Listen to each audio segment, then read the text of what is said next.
सवाल नंबर 3 कुछ यूँ है कि सवाल नंबर 3 में आपको आयतें देकर आपसे उसकी तर्जुमा और तशरीह तलब की गई है।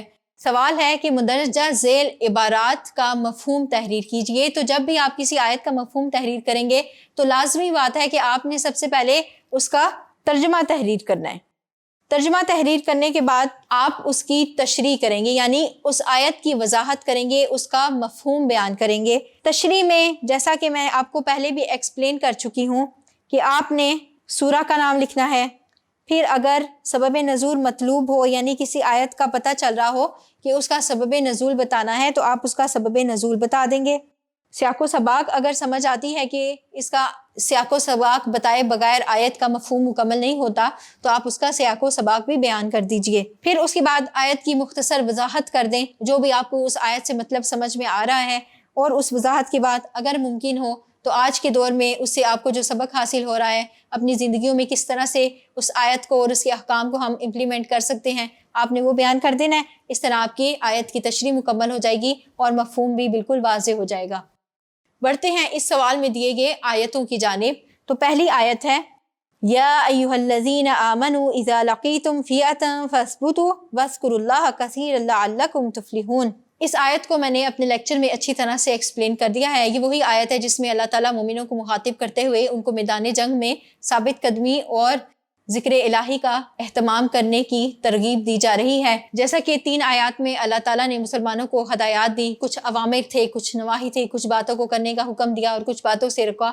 उन्हीं में से ये एक आयत है जो कि मुसलमानों को मैदान जंग में इन बातों का ख्याल करने की तरगीब दे रही है कि साबित कदम रहो और अल्लाह को कसरत से याद करो। तो आप भी इसी तरह से इसकी तशरीह इन नुकात को सामने रखते हुए कर सकते हैं। अगली आयत है वअतीउल्लाह व रसूलहु वला तनाज़उ फतफशलू वतज़हब रिहुकुम वस्बिरू इन्नल्लाह मअस्साबिरीन। जो हमने पहली आयत पढ़ी, ये जो आपके सवाल में भी पहली आयत दी गई है जिसका आपसे मफहूम मांगा गया है, इसी की अगली आयत थी। इसी की दूसरी आयत ये वाली है जिसमें 2 हदायतें करने के बाद अगली हदायत दी गई है मुसलमानों को कि साबित कदम रहो, अल्लाह को कसरत से याद करो। उसके बाद कहा अल्लाह की अताअत करो, अल्लाह के रसूल की अताअत करो और आपस में झगड़ा ना करो और सब्र से काम लो। और साथ ही इस बात की इल्लत भी बयान कर दी गई, सबब भी बयान कर दिया गया कि अगर ऐसा नहीं करोगे तो क्या होगा, तुम्हारी हवा उखड़ जाएगी, तुम कमज़ोर पड़ जाओगे, तुम्हारी हिम्मतें जवाब दे देंगी और इस तरह से मैदान जंग में नाकामी की सूरत दरपेश आ सकती है। कामयाबी के लिए ज़रूरी है कि इन बातों का, इन हदायतों का एहतमाम किया जाए। बढ़ते हैं अगली आयत की जानिब। वला तकूनु कल्लज़ीना खरजू मिन दियारिहिम बतरन व रिआ अन्नासी व यसुद्दूना अन सबीलिल्लाह वल्लाहु बिमा यअमलून मुहीत। ये तीसरी आयत थी, यानी कि तीसरी आयत में जो अल्लाह ताला ने मोमिनीन को हदायत दी कि वो किस तरह से मैदान जंग में एक्ट करेंगे, जंग के दिनों में उनका तर्ज अमल क्या होना चाहिए, किस तरह से उन्होंने घरों से निकलना है।